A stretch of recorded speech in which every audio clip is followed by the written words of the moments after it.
Kuksi në prag të zgjedhjeve të 11 majit, një garë trepalshe që sfidon rendin klasik politik. Zgjedhjet e 11 majit në Kukës nuk janë thjesht një betejë për një mandat. Ato janë një pasqyrë e tensioneve dhe aleancave të reja që po formosojnë skenën politike.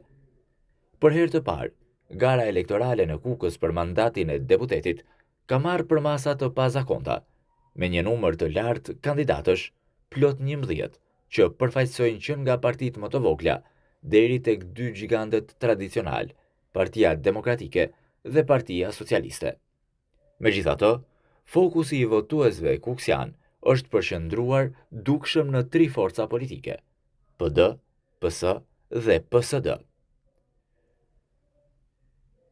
Partia Demokratike, një garë e brendshme për votën preferenciale. Në kampin e djathtë, Partia Demokratike po përballet me një garë të fortë të brendshme mes dy kandidatëve kryesor, Shkëlqim Shehu dhe Isuf Çela.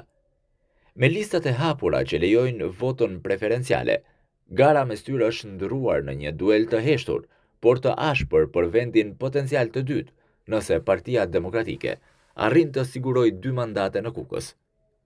Rikthimi i Isuf Çelës në Kukës, ndryshe nga zgjedhjet e mëparshme, tregon seriozitetin e pretendimit të tij për mandatin.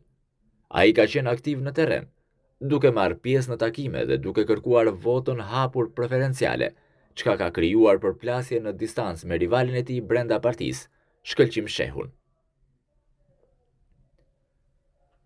Partia Socialiste, mbështetje për Hallaçin por rrjedhje e votave nga baza.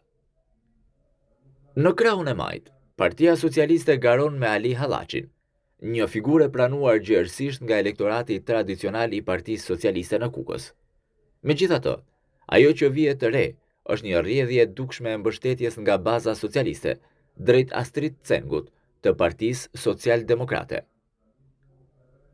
Disa ish drejtues rajonal, drejtues organizatash dhe simpatizant të hershëm të Partisë Socialiste janë pozicionuar tashmë hapur në mbështetje të kandidatit të Partisë Social-Demokrate, një ish funksionar i Partisë Socialiste dhe aktualisht këshilltar i Partisë Social-Demokrate. Kjo ka ndikuar ndjeshëm në moralin dhe fuqinë organizative të Partisë Socialiste në terren, duke çuar në një tkurrje të parashikuar të votave krahasuar me zgjedhjet e 2021-shit.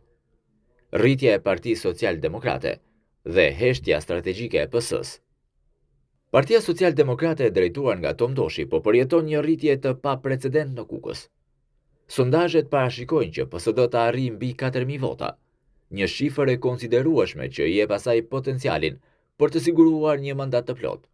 Ajo që bie në sy është mungesa e sulmeve politike ndaj Partisë Social-Demokrate nga ana e PS-s apo drejtuesit politik të saj në Kukës. Kjo heshtje është interpretuar si pjesë e një strategjie të heshtur bashkëpunimi, të ndërtuar që në marrëveshjen me qeverinë Rama 4, ku PSD shihet si kartë rezervë për formimin e një shumice parlamentare në rast të mungesës së një fitoreje të pastër nga PS. Skenarët e shpërndarjes së mandateve. Sipas sondazheve dhe analizave të fundit, skenari më i mundshëm për shpërndarjen e mandateve në Kukës është një ndarje mes 3 partive: një PD, një PS dhe një Partia Social-Demokrate.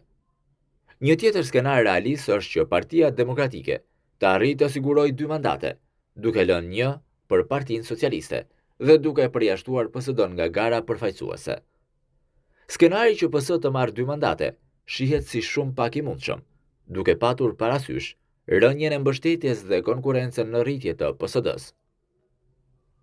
Në një klim politike gjithnjë më të fragmentuar, Kuksi paraqet një model të ri të garës elektorale, ku lëvizjet strategjike, vota preferenciale dhe aleancat e heshtura do të jenë vendimtare për rezultatin final.